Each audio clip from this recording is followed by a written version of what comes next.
Okay, so on to the next stage of assembly, which is to cut them off the sprue. Now, during the washing, this one has actually fell. Two of the parts have actually fell straight off the sprue, so they were obviously quite thinly attached. It's not a big issue. Just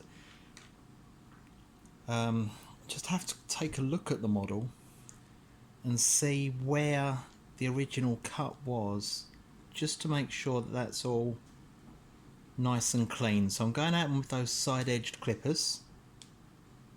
I'm just gonna tidy away where it was attached to the sprue. Now, also, I'm going to make a cut. Can you see this tiny little bit? So she's signalling with her finger, but also there's a tiny little bit of extra plastic on the top there. Now, that can happen as a design. Actually, what happens is as these resin casts are poured, if there's a particular point in the design where they think the flow is going to be a problem.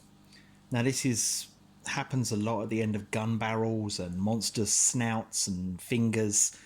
They'll cut a channel and there'll be extra resin which is extended out the bottom, and that's basically to stop any bubbles forming. It lets air and extra resin escape, so there's much less chance of a bubble forming, which is going to ruin the model. Now, with each of these, I'm just going to go around. It's difficult. I'm sorry. It's difficult to judge what you're getting in the monitor at the moment. There we go. Just going to cut again using the side plate of the snips to get a nice flat cut on the model. So here you can see we've got quite a lot of plastic between the foot and the sprue. That's often cut that way by design. I tend to not try and get straight on it. You see I've got that angle problem. I'm not going to get straight on it in a single cut. I'm going to cut some of the sprue away, and then again I'm going to cut some of the sprue away. Whoa, that was unusual.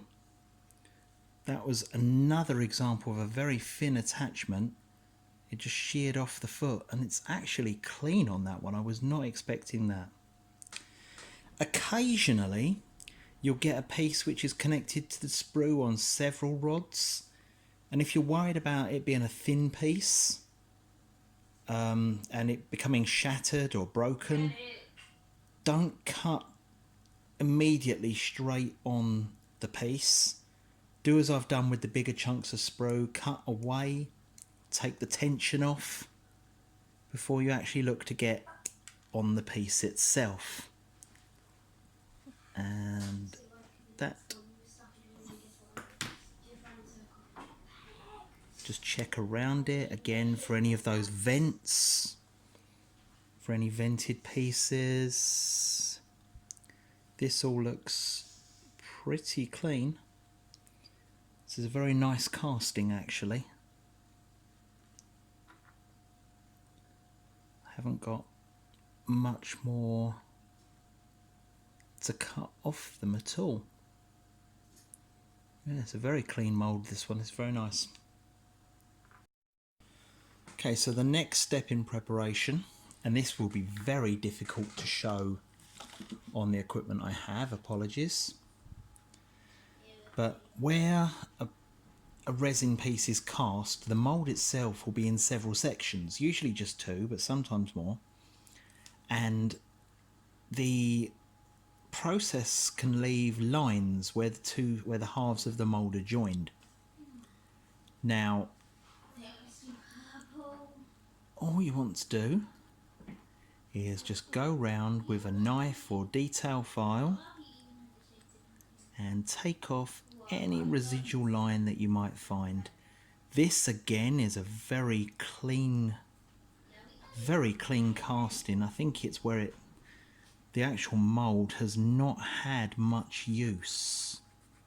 It was a limited run, this one, so they tend to get more mould lines or more problems as they get used more and more, which is definitely true of the factory ones, but for this limited edition model, very, very few lines indeed.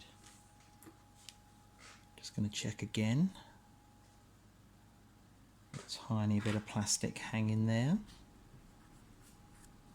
Really isn't taking much to take it all off.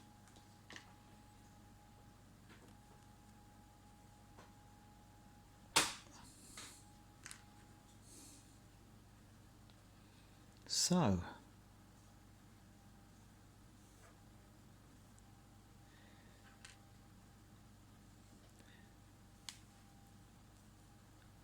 not just the mould lines, but where it was cut, got a tiny bit of the sprue left on there.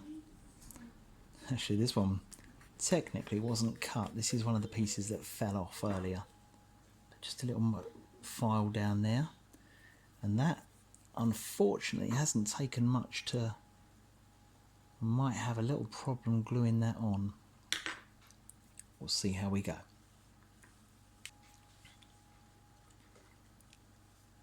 So what happened there, and it can happen, it's a very detailed model obviously, as I've filed just a little bit off there, it's gone quite deep and I've affected the post which will be used to glue this piece onto the model.